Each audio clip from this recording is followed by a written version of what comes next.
Hello everyone, तो मैं हो गई हूँ रेडी और अयान भी रेडी है ऑलमोस्ट। हमें 2 बजे निकलना था।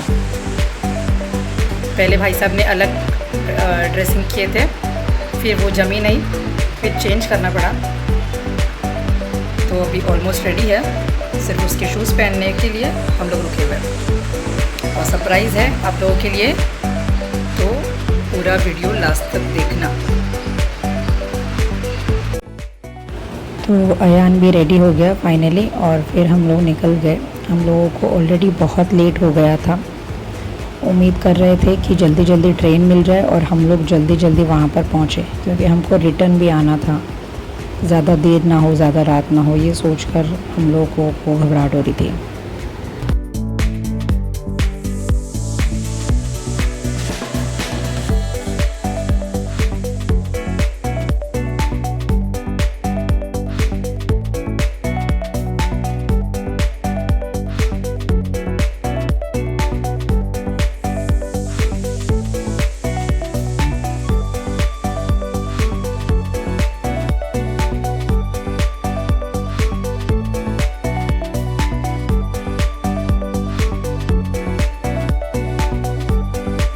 लोकल है वो, तो क्या हुआ?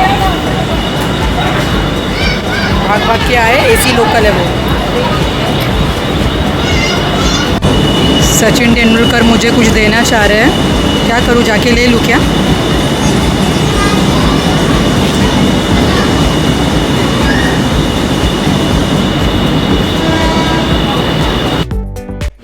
तो अल्हम्दुलिल्लाह हमको ट्रेन भी मिल गई और सीट भी मिल गई, ये सबसे बड़ा प्लस पॉइंट था। तो 1.5 घंटे का सफ़र तय करना था हमें, और जैसे तैसे वो 1.5 घंटे भी कट गए और फिर हम अपने डेस्टिनेशन पर पहुंच गए।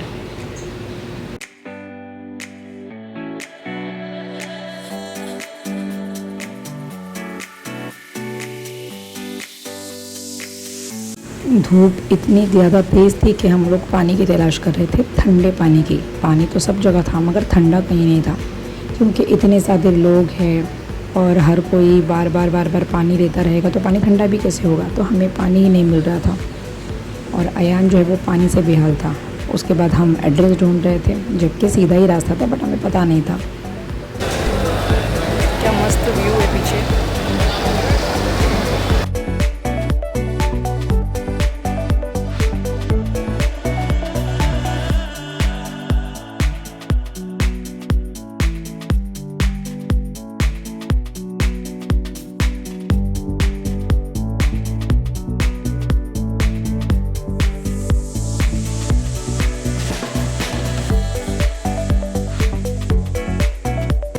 ठंडा पानी तो कहीं नहीं मिला, तो हमें मिल गया गन्ने का जूस। तो हमने सोचा चलो इसी से हम अपना गला जो है वो तर कर लेते हैं।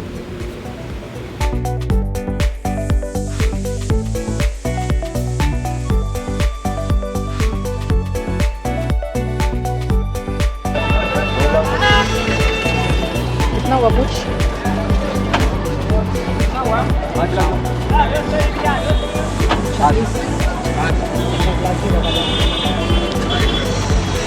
शाम के बज रहे हैं 5 और इतनी धूप है, आप लोग देख सकते हो। ऐसा लग रहा है 12 बजे की धूप है। हम लोग ऑलमोस्ट पहुंच गए हैं। शाहीन कैफ़े है, ये सिग्नल है डेपो के पास, बस उसके ही ऑपोजिट में हमको क्रॉस करके जाना है। सब बनाते लोग व्लॉग, बाबा इधर नाक में दम आ जाता व्लॉग बनाते बनाते।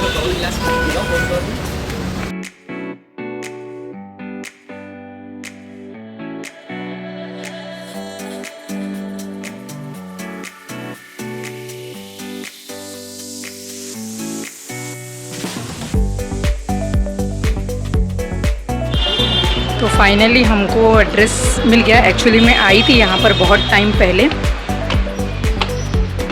इसलिए मैं घूमते घूमते आई थी बहुत ज़्यादा।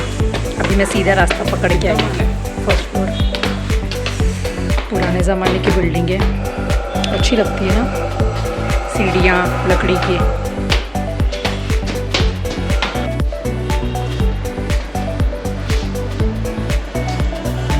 तो गाइस ये है सरप्राइज। ये काशन नाही काय काशन भाई इधर जॉब करते हैं। हम आए हैं ग्लोबल के ऑफिस। तो हम आए हैं ग्लोबल के ऑफिस, क्यों आए हैं, क्या करने आए हैं, वो आगे चल के पता चलते। अंदर जाते ही पता चला कि और भी लोग बैठे हुए हैं और हमें वेटिंग है कम से कम 1 घंटे का। तो हम बैठकर वेट करने लगे और काफ़ी लोग वहाँ पर पहचान के हैं, तो उनसे दुआ सलाम वगैरह करने लगे। तो सोचा वहाँ पर जो इन्फॉर्मेशन वगैरह है उसको भी हम लोग शूट कर लेते हैं। तो फिर आयान को मैंने कह दिया कि तू ये शूट कर ले।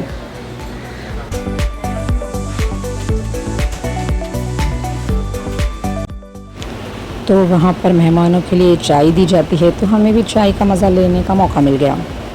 और चाय थी तो मैं ना कैसे बोलती, तो इसीलिए हम चाय का मज़ा ले रहे थे।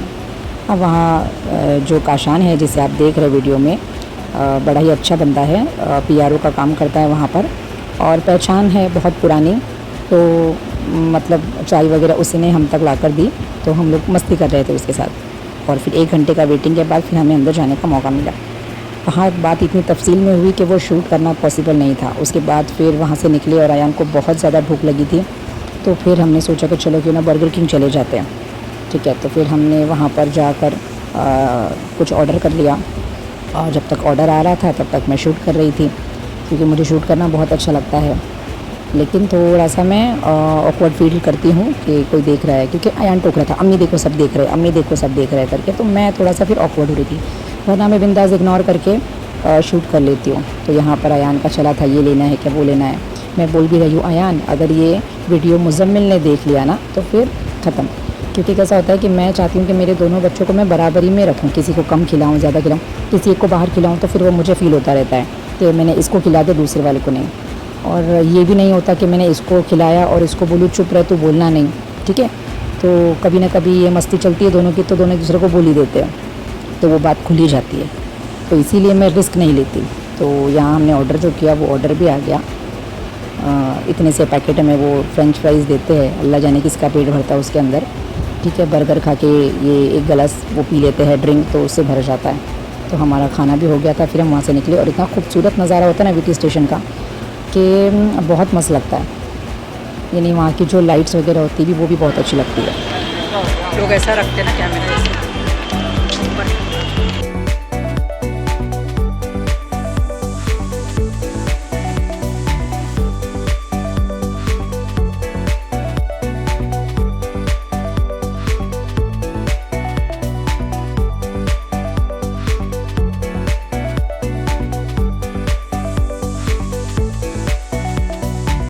और जब हम लोग वीटी स्टेशन पर कदम रखते हैं, एंट्रेंस में आते हैं, तो मानो यूँ लगता है हम किसी महल में आ गए। शायद ये किसी वक्त में एक महल रहा होगा, ऐसा मुझे फ़ील होता है। तो क्या आपको भी ये फ़ील होता है? काफ़ी देर हमने इंतज़ार किया, वो देर का हमने शूट नहीं किया और आधा पौने घंटे के बाद हमको ट्रेन मिली और सीट मिली।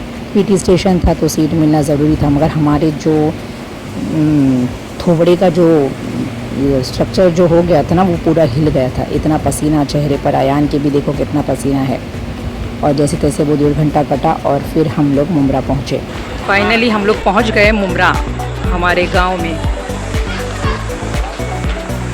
और रात के बज रहे हैं 9, कितना हो रहा है 9:47 हाँ वही 9:45 हो रहा है। दोपहर से गए थे तो मुंह का ये हाल हो गया, सुबह से जाते तो पता नहीं क्या होता।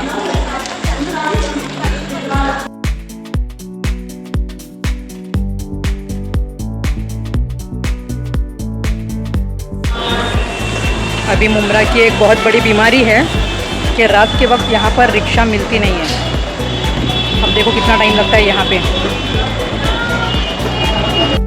और ट्रैफिक इस कदर था, लेकिन अल्लाह का शुक्र है, लाख लाख शुक्र है कि हमको रिक्शा मिल गई।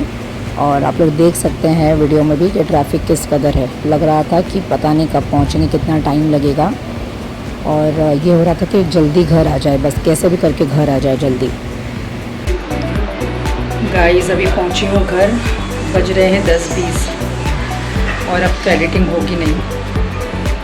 बाकी का जो पार्ट है, जो बोलना है, जो समझाना है कि क्या हुआ था, मैं क्यों गई थी, ये सारी डिटेल आपको कल मैं वक्त निकाल कर शूट करूँगी। बहुत थकी हुई, आप लोग देख रहे होंगे मेरे चेहरे की हालत क्या हो रही है। तो कल आधा शूट करूँगी, इस पर एक्सप्लेन करूँगी और फिर इंशाल्लाह कल रात में मैं वीडियो डालूँगी। तो ये है शूट का दूसरा दिन